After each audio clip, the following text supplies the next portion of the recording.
If you must blink, do it now.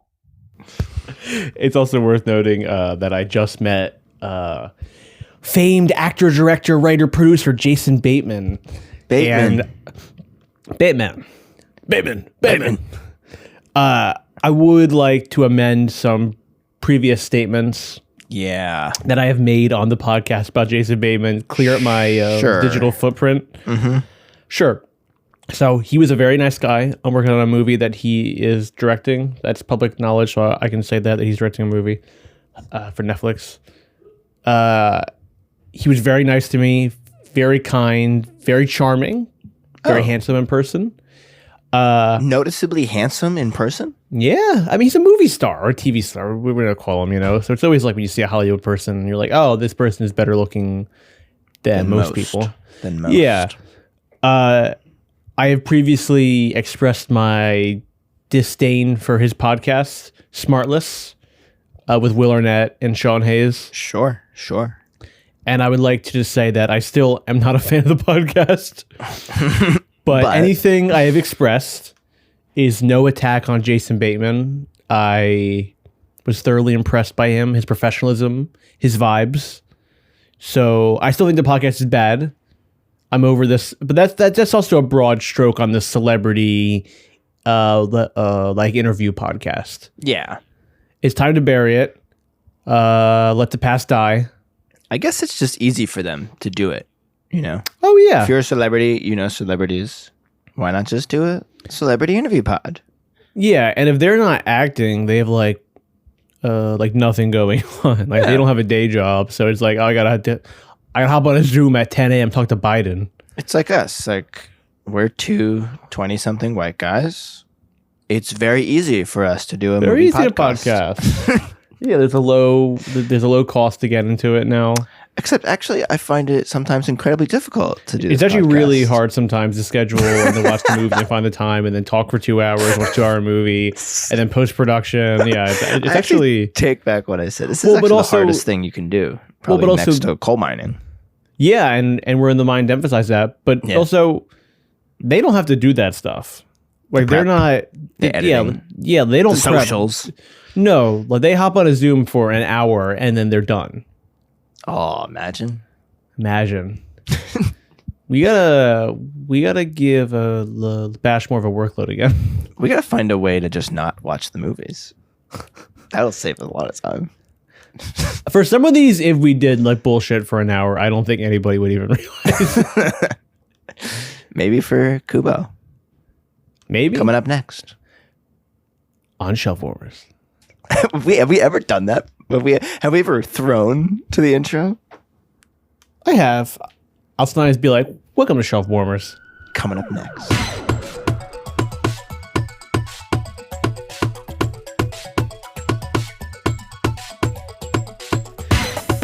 Welcome back to Shelf Warmers. I'm Sam. And I'm Andrew. And this is the podcast where we watch and discuss movies from roughly 2012 to 2020. More recently, 2010 to 2020. Also known as the teens. Also known as the cult following pump and dump period of Hollywood. Not exactly a golden age, but definitely a time of high fertility for old Tinseltown. So fertile, in fact, that we'd not see many of the movies produced. So if they're good, bad, or just meh, we're going to cover them all. If it's been sitting on the shelf, well, it's time to take it down. Sam, what are we taking down today? Today, we are taking down Kubo and the Two Strings from 2016. 10 years back on the shelf. The stop-motion fantasy film. Which Flashback covers June? Flashback June. Maybe you have this info. In my memory, this is like an August release. Is that accurate? Oh, that's a good question. I have it in front of me. Let's see. It was released on August 13th. August 19th, rather, actually. Wow. But yeah, in ancient Japan, Kubo and his magic shamisen. You know what shamisen is? No, I do not. It's a Japanese 3-string guitar. So in ancient Japan, Kubo and his magic guitar flee vengeful spirits meet magical creatures, and learn his family's connection to the heaven and stars. Yeah. This movie was released on August 19th, 2016, as said. Opened up against War Dogs and the remake of Ben-Hur. So both very much the shelf warmers themselves. Did okay at the box office, kind of flopped. Cost $60 million, ended up only making around $78 million. So a bit of a flop. Yeah, August is definitely ripe for shelf warmers. It's hot. It's like a sweaty swamp ass of shelf warmers. Yeah, it's the end of the summer. People are going back to school. You know, they're only like free for a few more weeks. They're probably not gonna spend it inside a movie theater. Yeah, it's kind of like the January too. It's probably like January and August, or maybe like the dumping grounds. Mm-hmm. Would you say for these kind of films? I think August weirdly is like this second peak for dump movies in the year. Maybe September even too. I feel like both those kind of. It's just a transitional period in people's lives. I think a lot of people usually aren't even. August is weird. I think this kind of 3-week stretch we're in right now is kind of the best time of the year. Like, oh sure, Memorial Day, early June. But August is like just a miserably hot month. People are excited for something new, and also it's just getting hot out, so people can be like, "Oh, let's go to the movies today." You know, let's make a day out of something. Let's get out. Get out. I really want to address before we move on from it. Too quick, dude. You sounded. Oh my god, you sounded just like Keith Stanfield. I would love like a '50s like version of Kubo, and it's like a greaser who makes little guys fight out of like old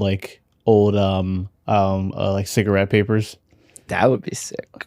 Or a cowboy. Wow. You could set this Kubo in different genres and decades, and I think it would still work.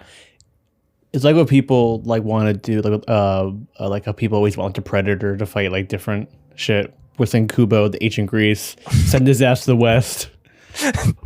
If Kubo had any cultural weight to this day, maybe this could be a relatable topic. Let's get his ass in the Disney parks. Let's make him as relevant as the Seven Dwarfs. Yeah, well, he should be like Mopey or Dope. Yeah, Dopey? Mopey? Sleepy? Is it Mopey or Dopey? I don't know if I can name all Seven Dwarfs if you gun to your push head. me on it. Well, let's see. There's pod mic to your mouth. Can you name all 7? Gramps. I already failed. Sleepy, Gramps, Grouchy. Okay, I don't know if I know one actually. As we learned last week, you have a wealth of knowledge of the Smurfs. I know the entire cast of live action Smurfs movies and the voice cast. And, La Grumpy. Yeah, Grumpy one. Yeah, Frumpy. Frump. Dumpy. Fruity. Finsta. Brand account. I think you were trying to say Doc when you referred to Gramps. Yes, dwarf. That's who I was thinking of. The one who's old and about to die. Yeah, it's Doc, Grumpy, Happy, Sleepy, Bashful, Producer Bashful, Sneezy, and Dopey. That's where he is today. He's in the mines right now. Yeah, Producer Bash is actually not with us. He's playing the role of the canary. Yeah. So if he dies first, then we got to get out of this mine that we're in right now. Yeah, it's our first mine pod. We're bringing back the coal mining industry in this country. Trump said coal's coming back, but what he didn't specify is that podcast hosts are going into the coal mine. Times sure have changed in this country. And Kubo, or Kubo rather, is definitely a pump and dump. His parents had him. He popped out. And then the heavens were sent after him. And then his grandfather said, now that he's been pumped and dumped, I'm going to take his left eye. Take his left eye. So his mom was pumped out of her boat, dumped at the bottom of the ocean, and got a traumatic brain injury. Yeah. So the opening of this film, we see Kubo as a little baby on this ship in the sea. First off, also mentioning the entire film is stop motion. Yes. That you almost forget. Am I making sense? Yeah, it's it looks so smooth. It looks so incredibly beautiful that it almost goes unnoticed. Strangely. Yeah, there's a section where one of the villains, his mom's sisters, her mask that she wears throughout, she's kind of like a witch. Her mask breaks, and you see her mouth and her chin. Yeah, and I was like, that literally just looks like a human woman. Yeah, it's kind of like that Toy Story. I feel like I first noticed it with Toy Story 4. Where this is a little different because this is stop motion, but with Toy Story 4 with the CGI animation, the water looks so realistic, and the grass looks so much just like photorealistic grass that it, like Toy Story 4 to me almost looks like a live action movie. Sure, yeah. It just looks like the Toy Story toys are in the real world to a certain extent. And there's a thin line to walk with that in animation. Because to me, it's like you should have a distinct style that's not just we're doing real life. That's the least interesting thing to do in animation, a genre where you can push so many boundaries. Like why would you want to make everything look like it's real life? Mm-hmm. And this one definitely retains some of that style, which I'll get into in a little bit. But the film was directed by Travis Knight, and we decided to take Kubo off the shelf because he's got a little film coming out this weekend or last weekend. This weekend, last weekend. But yeah, he's a little baby. He loses his eye. His mom suffers this brain trauma. And the first kind of sequence is Kubo living in a cave. And you kind of flash forward. He's grown up. He has like this sick eye patch. He's got the bang covering his left eye. And his whole thing is he goes into town and he tells this story to the townspeople. Yeah. But he never gets to finish the story because he has to be home by the time the sun sets. Yeah. And the whole town is just enraptured in this story.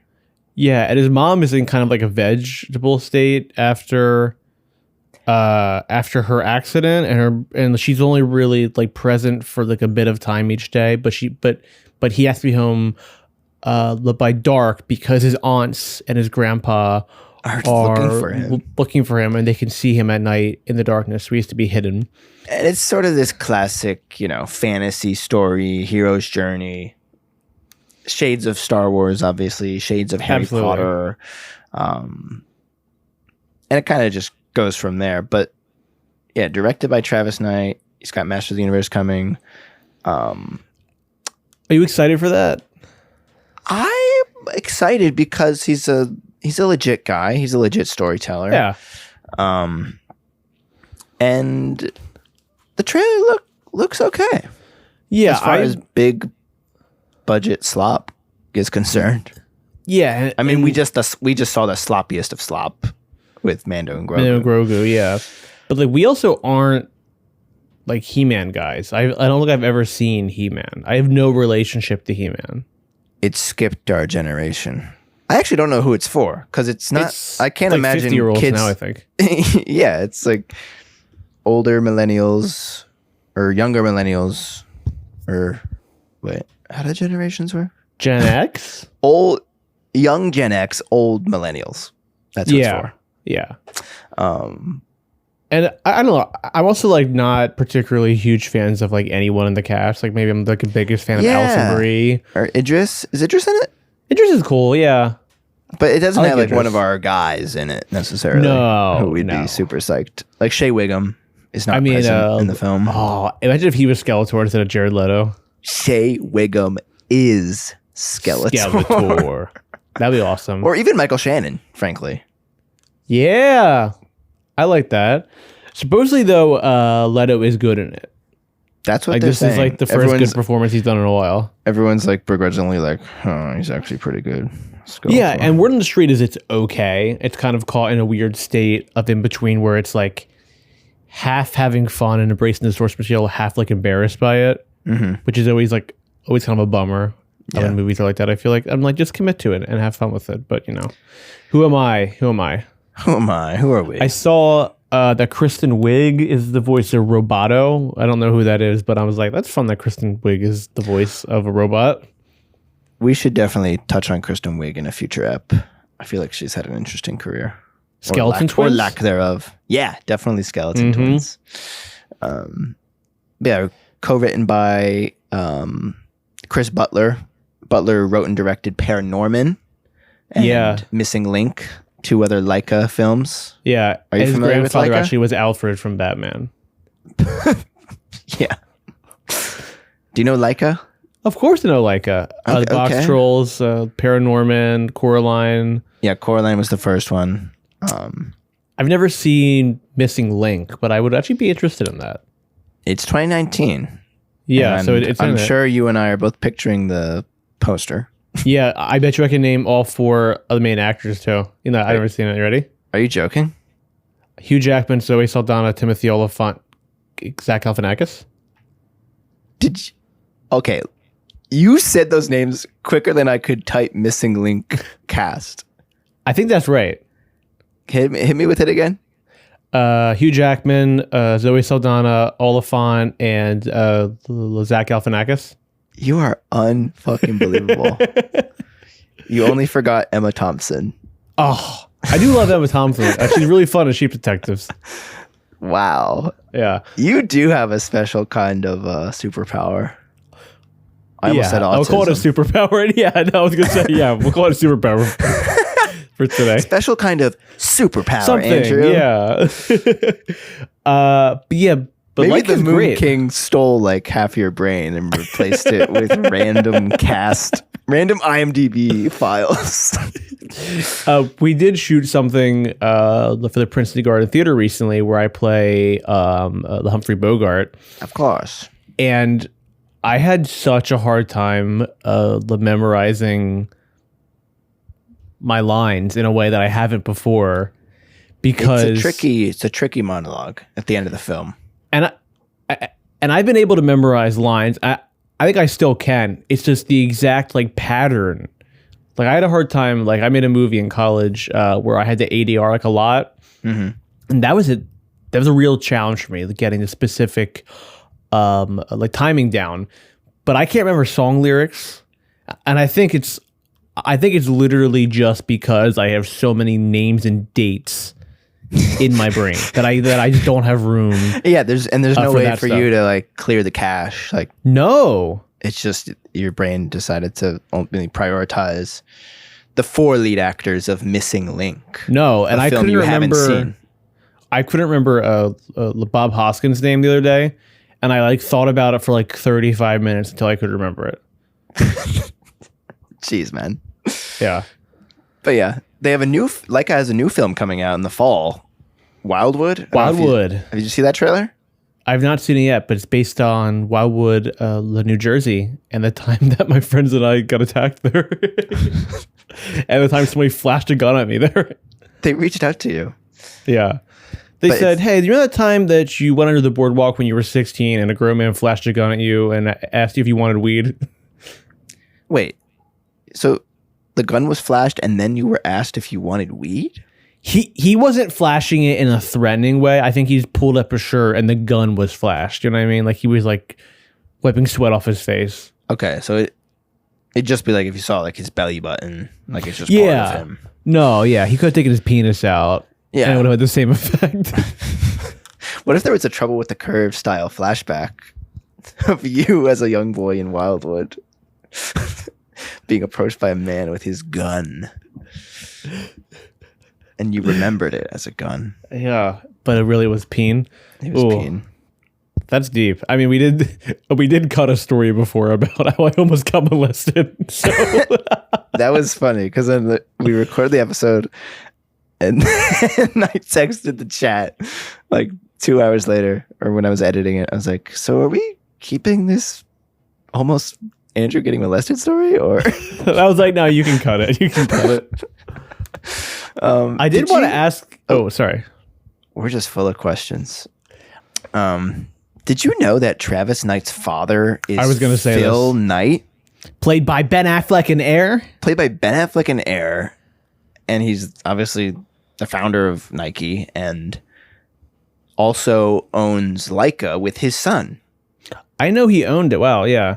I mean, that's a cool kind of Nepo baby, I guess. Like, if your dad owns Nike, you're so fucking rich that he's just like, he's going to fund an animation studio. Well, that's the whole thing. So I reached out to my buddy who works at the theater with me, and he's actually in the animation industry. Like, he's working on the second Turtles movie right now. Turtle that's Mayhem, cool. Whatever the hell it's called. Muppet Mutant Mayhem 2 or something. Muppet Turtle. Where's the Turtle Muppet collab, by the way? What do you mean? Like, you want like a Kermit like puppet that has a shell on it? Yeah, that could be Cowabunga. Cool. Hey, Cowabunga, yeah. Who owns the Turtles? Paramount? Nickelodeon? Yeah. Okay. I believe you. But I asked him, I was like, what's your take on like Leica / Kubo? And he had a lot of interesting things to say. I actually would love to have him on the pod. Should we cover another Leica film? Maybe for Missing Link. Yeah. But he was just saying how they make amazingly beautiful films that usually could use a better script. That would be my exact critique of this movie. Yeah. Yeah. And how also I hate when I'm sending an email and I have a missing link and I'm like attached is my portfolio and it's just fucking they hit back. Text. Hit back. There's nothing attached. Actually, there's nothing I've done that before. Hey, I went ahead and attached blah blah blah. And then the person will reply, there's nothing attached. There's nothing attached. And I just slam my head into my desk. And there's no way to like go back and add it. It's just like, okay, here's a new email with the attachment. That's imagine if you could edit emails like over text. Oh. Sometimes you can't edit every iMessage though. Do you notice that? No, it depends on the generation of phone. So he said Coraline's the best film from the studio, which I feel like is probably pretty agreed on. I really like Paranorman. Okay, maybe we'll do Paranorman come spook season. But how something he likes, and I again didn't know about this until literally today, because Travis Knight is attached to his father, and I'm sure he has his own wealth, whatever the fuck. Oh, sure, yeah. They are able to burn money on these incredibly beautifully, animated movies, and they don't make money. They literally don't make money. I think Coraline was the only one to make money, and that's only because it's kind of gained this cult status and it gets these re-releases that kind of rakes in some dough. But every other movie from them is basically just burning money, and they take years and years to produce, and they never really strike a chord with people. No, and that's good to know because I was wondering how Leica was still in business. Well, that's what it crossed my mind when I watched it. I was like, who's funding this? And I'm sure they do commercials Nike, though, or like commercials or shit like that in order to like help make. There's like a whole offshoot that does stop motion commercials for them. The other thing he was talking about is how they are so beautifully crafted at such a high level, and you watch it and you know the time and the effort, but it's so polished that it almost looks like CGI. Yeah. Like I kept which we kind of touched on already, but like I kept watching it and thinking, is this just animated or is this actually stop motion? Because I know they blend some elements. I had that in the opening shot that shows off the mountain where Kubo lives. Yeah. And we had that too, and I was like, I can't tell if this is actually handmade and these are like miniatures or whatever. Well, he was saying they animate the faces in CG and then they 3D print them out and then they replace each frame. and they like smooth everything out so it doesn't look like stop motion. And he was saying how that kind of takes away the humanity of the stop motion, which I thought was kind of interesting. I would agree with that. Like Nightmare Before Christmas, I saw on the big screen recently, and was kind of blown away by it because you watch it on your TV, whatever.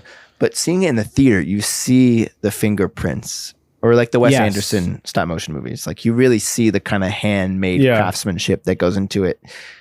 But what Leica does is almost erase the imperfections. Yeah. Which does kind of make it feel a little bit more smooth, a little more computery, which might not be, at least not what I would want. Like I like seeing at that point, I like seeing the fingerprints and everything. Yeah, because at that point, why would you even make it stop motion instead of just doing a CGI thing? I'm going to call from Anthony Graceffo. Best guest of the podcast. Wait, hold up your mic. You're on Shelf Warmers. Hold up your mic to the phone. Oh, sorry. You want to call later? You're on the air right now. I honestly was really devolved to that. To this. Oh, just let anybody call in. You're a past guest, and we've only had 2. Past guest Anthony Graceffo. The Kubo and the 2 Strings. Oh, I was just talking about that with someone on set. It's Leica, right? We were talking about Leica. Oh, we're talking about Leica right now. Sam has some cool facts about it. What do you have to say about Leica? If Missing Link was Leica or not. What do you have to say about Leica? I don't know. I haven't seen much of their stuff. And then Ben's last thing with Leica was, and I actually had this idea when I was watching it. The film feels very kiddie to me. Yeah. And I think simple. As a 24-year-old guy watching it, I was a little bit like, okay, like I get it. Like I would have liked this more if I was like 10 years old, I think. And Ben, because we thought we were like 15, 14. Even then, I think we were kind of a little too old. But even at the time, I remember thinking, this is cool. This is a nice film. Like we're still kind of into the animation world. But he was saying how he doesn't understand why Leica keeps making these kid movies when they're not really bound by the same studio pressures as other places like Disney, DreamWorks, even like Illumination. Like they're so profit driven because they don't have just Nike blank checks to write. And it's like, why not do something that's beautiful and breathtaking and maybe not just for kids? And it also seems like thinking that Wildwood might be PG-13. It also seems like the films that are a little scarier or darker, like Coraline and Paranorman, are their biggest hits. So why wouldn't they stay in that realm? Yeah. But those are some of Ben's thoughts on Leica. Yeah. I saw the Box Trolls for my 13th birthday, so I like Leica. I saw Box Trolls after a cross-country meet. I bet. It was thrilling. I bet that was even better than winning a medal. I'm guessing you came in last, right? I was good, man. You don't even know. My mom got us Wawa pretzels, and we sat in the theater with our Wawa pretzels, like the soft pretzel ones, those big ones, and we were just munching and watching the Box Trolls. I kind of thought you meant that like you went to a pasta party and they're like, all right, guys, time to put in the Box Trolls. No, we went to AMC Market Fair where we saw Karate Kid Legends. The scene of the crime. One of the best, one of the most insane like ratios of like bad movie to like fun theater experience. Yeah. Truly terrible film. One of the best nights of my life. Yeah, to get into this too, it's like plot wise, it's pretty light. Like, you know, so Kubo separated from his mom. He stays out after dark to try and talk to his father, who's in the afterlife. He's passed. And he gets caught in the darkness, and his aunts, the witches, like come and try to get him. And his mom like sacrifices herself to save him. But in the process of this, she puts her body into this monkey toy that he has. And now he's protected by like the spirit of his mom and this monkey. And then Macau? Yeah. The animation of the monkey is gorgeous. Oh, yeah. The Charlie I love the character designs monkey. in this. Yeah, I love like the pink face and all the like the fur almost looked like feathers. You know what I mean? Yeah, like it was like rows and rows. Absolutely. Yeah, the way it's textured. And then he meets like a beetle like samurai who is also the spirit of his father. Voiced by McConaughey, of course. All right. That's the thing I love about Kubo. He keeps... That's the thing about these Kubo and the strings. I keep getting older. He keeps getting 3 strings. That's the thing about these Kubo strings, man. Yeah, and it's just kind of their adventure to get these like armor pieces. Yeah, it's classic adventure story. Yeah, and his journey to get these pieces with his mother and father in these different forms, which I like. I love that whole thing of a son on an adventure with his parents. Yeah. But the mom is like a monkey, a reincarnated monkey, and the dad is like this bumbling spirit who's like a beetle. Yeah. Like that really worked for me. It's like good, but I almost wish it wasn't like a reveal, because I think it's pretty obvious. Like it's very like choreographed that they are these people, and I wish it was just almost upfront about it, because then you kind of do the reveal, which takes time. Like, wait, you're my mom? Yeah, right. Wait, you're my dad? And I just like him being more aware that these are his parents and this is like strange. Like to me, that's the more interesting kind of dynamic. Like he's never met his dad, and he like meets him as a beetle, because he doesn't really. It's revealed in a fight scene where his dad dies again as the beetle, so you never really get like time with him and his father. Right, like face which to is maybe face. part of the tragedy of it, but I just want that dynamic explored a little bit more. I guess that is actually, you saying that made me think it's better that he doesn't know. Yeah, it is a little more bittersweet. But also, they don't really have a moment either. Like if there was more of a moment about his death and like we never got this time together. Yeah, the third like act that more. Definitely kind of falls apart completely. It's a little boring. Mm-hmm. Like I think it's actually. I was thinking about it compared to like the plot of Moana. Yeah, which I think is one of the better recent like Disney films, and that sense of adventure and scope and like set pieces. This doesn't really have like incredible set pieces. Like I feel like when you get to the eye, and him having to get that's like that's the one that really works for me, and nothing else really stands out. Like I think about like like Moana, and going to the giant crab, and then the crab, the coconut pirates. Yes. Yeah, those set pieces like do really like kind of pop. And this adventure is like it's very simple. It's very short. There's only a few characters, and I wish I just got a little bit more of like the strangeness of this world, and not just the repeated beat over and over again of his aunts who are the witches like coming back to get him, because you kind of see them like 3 times. I just would have like, yeah, and she loves a cultural appropriation character.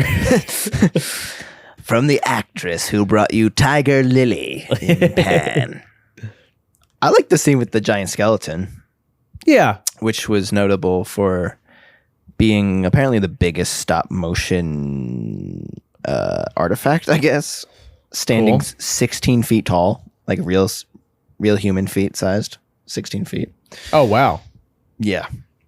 Some other crazy shit from a technical standpoint. The boat sequence took 19 months to shoot, where Kubo makes the boat out of the origami paper. That's also like a motif throughout, is like he tells the story through these origami pages, and they kind of fly up into the air and make shapes and become, as Kubo goes on his journey, he becomes more powerful, and he's able to kind of wield the origami paper more so. And the origami boat is covered in about 250,000 leaves, all placed by hand. And that's where you're kind of like, holy shit, like this took so much effort just for like you're saying, like it's unfortunate that the movie doesn't pop more, because we know how much literal blood, sweat, and tears went into the making of it. Yeah, and it's and that's a cool kind of thing, because it looks really good. I like that's his power. It's a little vague. Yeah. Like I almost wish the guitar. Well, wait, because the guitar is. He doesn't need the guitar for the power, right? Like that's just like a power he has because when he's unconscious, he's able to reassemble the boat. But I wish it was more like this is his guitar. He plays a song and it comes together, versus just like psychic powers. It did seem like the guitar would maybe inflamed the power a little bit. Sure. I don't know. I saw this with my dad when it came out because I feel like there was a pocket of the internet that was like, "You need to go see Kubo. It's really good." Yeah, it's like a divorced dad movie, I guess, for both of us. Yeah. And I was excited to watch it for the pod this week. And then in my head, it was more of like a musical. Like a Scott Pilgrim-y thing. Like sure. I thought the guitar was very... Again. I thought the guitar was more of an important part. Like I vaguely remembered the While My Guitar Gently Weeps cover at the end of the film. That's cool. Yep. With a little Japanese I really twang. enjoyed that, actually. Yeah.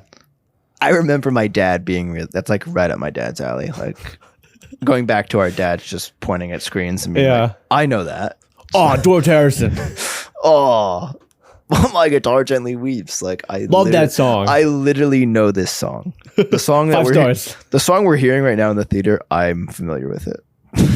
That's, is that just like...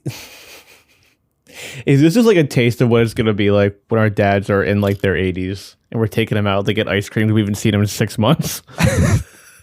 Well, maybe I remember George Harrison, Dad, right? Oh, I love My Guitar Gently Weeps. Oh, have you seen the Prince? Have you seen the Prince video from the tribute from the Rock and Roll Hall of Fame? Come on, Dad, let's get you home and watch it again. We'll watch it on YouTube. If that's still a thing. But then I was looking into like some of the inspirations for the movie, and there was this crazy ukiyo-e woodblock print. Sorry if I butchered that. Like this 19th century painting, and it looks just like the movie with the giant skeleton and the swords and all this stuff. Like the design of the skull's head looks just like this 19th century painting. And that makes me like it more. Sure, but yeah. I wasn't feeling that in the moment watching it. No, yeah.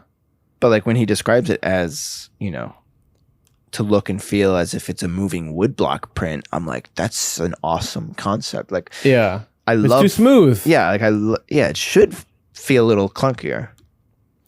Yeah, but I thought you were gonna say it's inspired by when a white the rich kid took a trip to Japan. Well, that too. There was this whole thing with Travis Knight where he was like, he's really into like Japanese culture. And I was like, okay, yeah, like go make your Kubo and the 2-string movie. Inspired by Japanese culture so much he made Bumblebee after this. And cast the film full of white people. Yeah, let's talk about this. This was right on the border of the casting being like a bigger issue, I feel like. George Takei is in here. Oh and my. He says oh my in the film. Like in the first 5 minutes. Me out of it. Literally took me out of it. But yeah, Ralph Fiennes, Charlize Theron, and Matthew McConaughey, and Rooney Mara. Could you find 4 whiter people, actually? Oh, good question. Rooney Mara, Ralph Fiennes, and McConaughey? Yeah, Charlize is a little, South African. She's from Africa, at least. Yeah. But McConaughey and Rooney Mara, that's like top 2 white people, I think. Ooh. Yeah, is there maybe if Josh Gad was in it? Yeah, not in terms of quality, just like by whiteness. White ass people, yeah. By whiteness. Talking about this white ass people. At the 89th Academy Awards, Kubo was nominated for 2 awards, Best Animated Feature and Best Visual Effects, but lost to 2 Disney films, Zootopia and The Jungle Book. Which I feel like should tell you that I don't get what the Jungle Book remake is called. It's called live action if it's winning for best visual effects like that, Yeah. I mean, we're about to see the atrocity that's Moana in a few weeks. Did that come out in a few weeks? I just said that. Is it not a summer movie? I feel like it's a fall movie, but maybe I'm thinking that because I think the other ones were fall movies. Yeah, July 10th. That looks real bad. Ew, that July looks 10th. Really, really bad. It's coming sooner than I thought. Yeah. Well, I feel like something else is coming out. Funny. So I looked up Moana 2026, and then on Google, it's like people also ask, and it says, "Is Moana 2 LGBTQ?" And then the AI overview: no, Moana 2 is not an LGBTQ plus film, nor does the movie feature any explicit LGBTQ plus characters. I'm just picturing like a dad in line for the movie with his son, like using like voice to text into his phone. He's like sweating, his hands shaking. Thank God. Okay, two tickets to Moana. Yeah. In the lobby of the AMC, Dad, come on, it's starting. Hold on. Gemini. It says the franchise remains consistently heteronormative with no canonically queer characters in the storyline. I guess if The Rock is your lead, your franchise insane. is heteronormative. I'm closing the tab. And you know what? Also, like shout out to Laika, Paranorman has a gay character, which it's used a little bit as a punchline. But when I was a kid, that was like I remember that was like one of the first like gay characters I was like aware of in a movie. In Paranorman? Yeah, like the jock character, like his older sister's in love with like the whole movie, and then at the end she asks him out, and he's like, "Oh no, I have a boyfriend." Okay, yeah, let's do Paranorman. I would love to do Paranorman. It's really good. I feel like I watched it semi recently. Probably. Like maybe isn't Jill like big Coraline? Yeah, fan. Yeah, Jill loves Coraline. I only watched Coraline for the first time a couple of summers ago, and I saw it on a discounted night, so the theater was packed, and people were talking the entire movie and put me into such a bad mood that I feel like I need to give it another shot. Because I was like shushing people, but it was just the whole theater was talking. It's good. It's good. The nasty Neil Gaiman. Nasty. But yeah, Kubo, very satisfying to look at. Really strong first act, I think. Yeah. I love the monkey. Absolutely. And it does capture, like, all the bullshit we love. The childlike imagination. Yeah. And it just doesn't really hold me. But I was moved by the end. Yeah. Where he's talking about stories and memories and, that's how his parents are going to live on. Like, they become these memories. And there's this whole thing with the Japanese lamps that get sent off in the river, and the ghosts of all the people's families come back at the end to help him destroy what's the big monsters in Avengers called at the end? The Chitauri. When the Moon King turns into the big Chitauri worm flying around in the third act. I also do think like a better film that I saw in maybe the same year, actually, I think, that is one of the few animated movies that has stuck with me the last decade. I'm not one to see like animated films anymore. It's something about it kind of like disconnected from me. Yeah, we've talked about this. I've not really seen a ton in the theaters. Yeah. Kung Fu Panda 3, I think, is actually like kind of similar, and also like a white guy, like, telling a like Asian inspired story. Yeah. And it's about your family, about fatherhood. I think Kung Fu Panda 3 is like really good, actually. And I remember like being like in the theater, like, I really like this movie. And we went for my little brother. That was like 15 and 16. Yeah. And I'm like, I really like Kung Fu Panda 3. So maybe we cover Kung Fu Panda 3. I think it's, at least in my memory, it's like the better version of this. And maybe I'm going to get shit for that. 2016. Wow. I believe. Yeah. Wow. And his dads are Bryan Cranston and James Hong.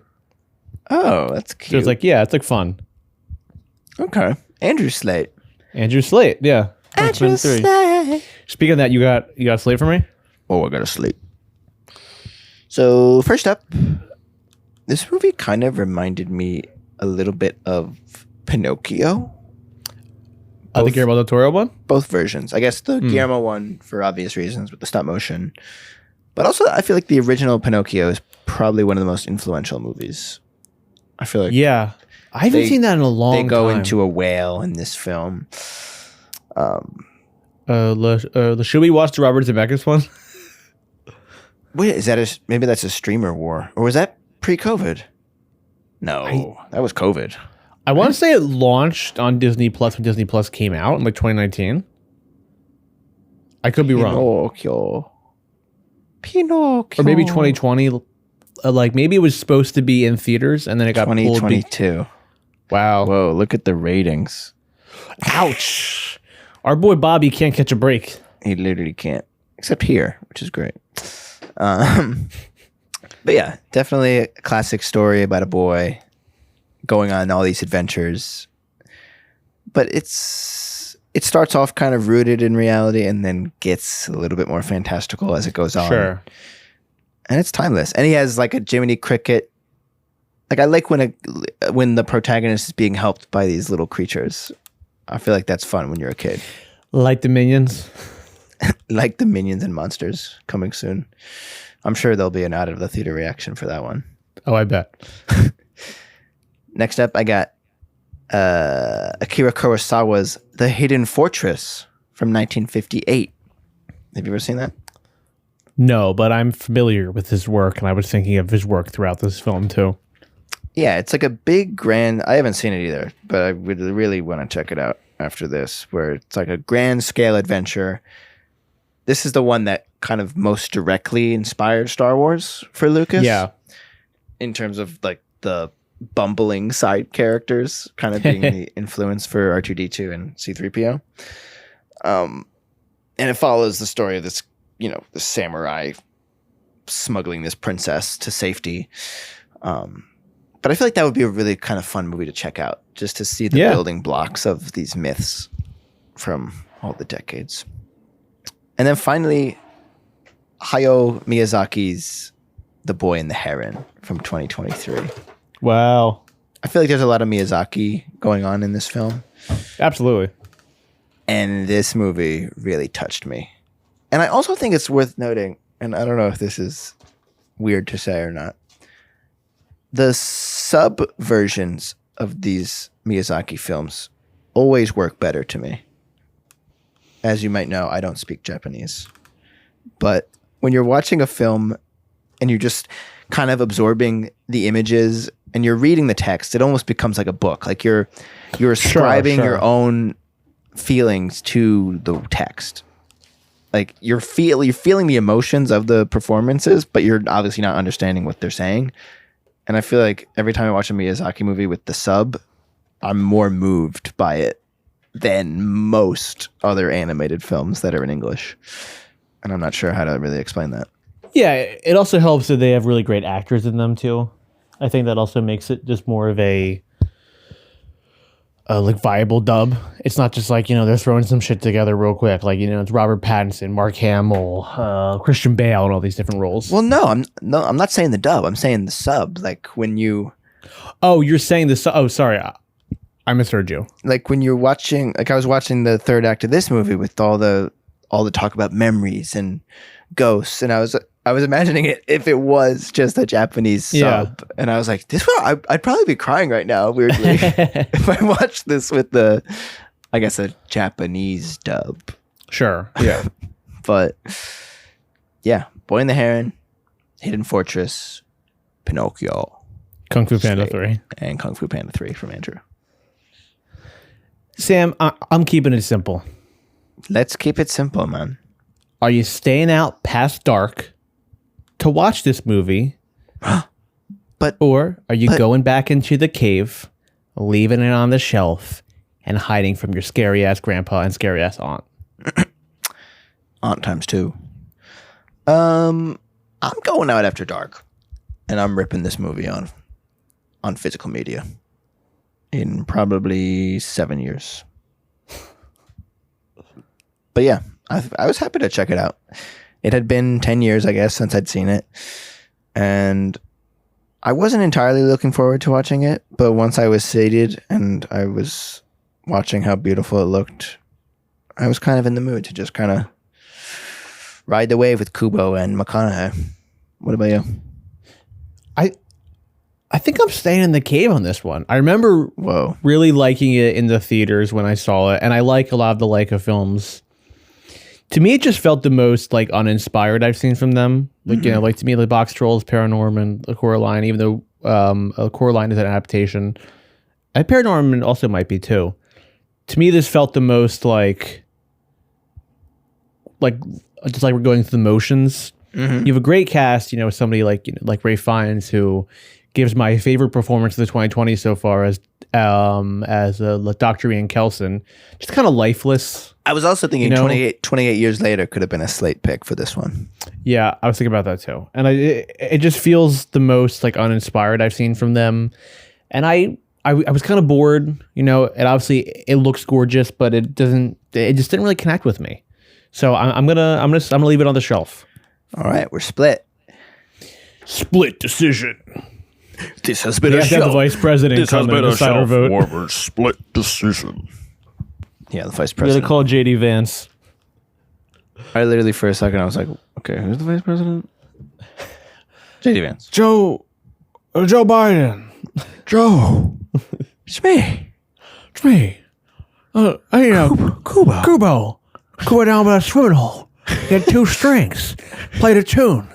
Played a tune. It's origami. Came to life. We thought we were smoking reefer. Kubo was just playing his 2 strings. Kubo's That's why I gotta get on vote. It's 2-string shuffle. It's pretty good. But yeah, this has been Kubo and the 2 strings. Yeah. Thank you very We'll much see for listening. you next week for a very special. We're going from Leica to the Disney Corporation. Next week, Toy Story 5 is coming out. Or maybe this week? I forget how we're doing this now. Long story long, we will be covering Tom Hanks portraying the man himself, Walt Disney. And I like a Tom Hanks. So it should be Me a like treat for a us. Tom Hanks. Have we done a Tom Hanks movie? I also Whoa. Welcome to Marwin, but then I realized he's not in that. Wait, is this are we popping our Hanks cherry? Hank's off for us, you know? Wait, we totally are.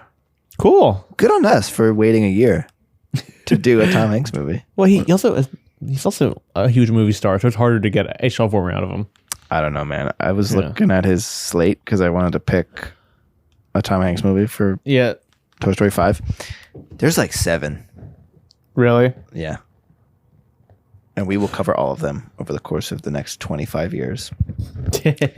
As usual, like, subscribe, rate, comment, share with a friends. You can follow us on Instagram at shelfwarmers.podcast, where you can suggest movies for us to take off the shelf. Thank you for listening, everybody. We hope you have a great week.